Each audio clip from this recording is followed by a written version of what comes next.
দেখুন বন্ধুরা, আজকে আমার বাবার খুব ইচ্ছা, উনি বড় মাছ খাবেন, তাই একটু নিয়ে এলাম। তো আজকে রান্নাটা কিভাবে করছি একটু দেখবেন, আর কেমন হয়েছে কমেন্টে জানাবেন। তো প্রথমত ধুয়ে নিয়ে নুন হলুদ মাখিয়ে নিচ্ছি।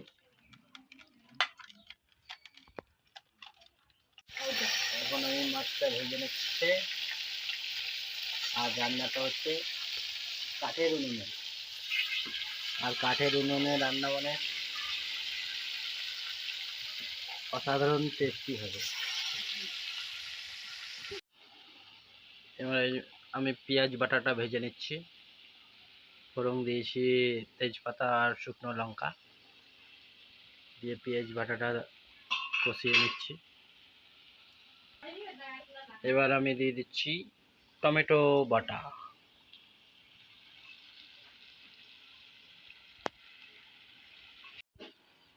এবার আমি দিয়ে দিচ্ছি আদা রসুন বাটা, তার সঙ্গে দুটো কাঁচা লঙ্কা বাটাও আছে।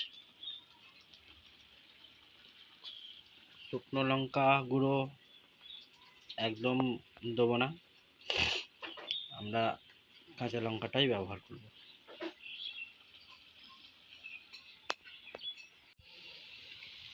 আমি দিয়ে দিলাম ধনে গুঁড়ো, জিরে গুঁড়ো, হলুদ গুঁড়ো আর কাশ্মীরি লঙ্কা গুঁড়ো। এবার এটাকে আমি ভালো করে নেড়ে নেব।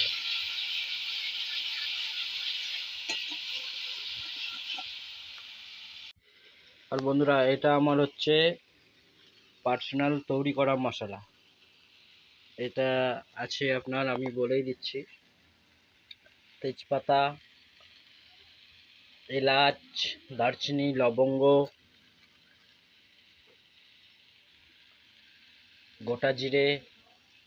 এটাকে শুকনো কড়াইয়ে নেড়ে ভেজে নিতে হবে, দিয়ে একে মিক্সিতে গুঁড়িয়ে এটা হচ্ছে মাছ মশলা তৈরি।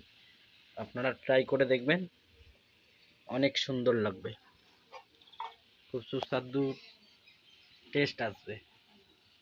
আপনারা বাড়িতে অবশ্যই ট্রাই করবেন। দেখুন বন্ধুরা, গ্রেভিটা কত সুন্দর হয়েছে। আর টেস্ট জানতে গেলে তো আমার বাড়ি আসতে হবে। তো সবারকে নিমন্ত্রণ থাকলো শুভ দুপুরে সকলের। দেখুন বন্ধুরা, আমরা তাহলে দুপুরের খাওয়া দাওয়ায় বসে গেলাম। দেখুন মাছের কালিয়া, পাট শাক আর আলু ভাতে।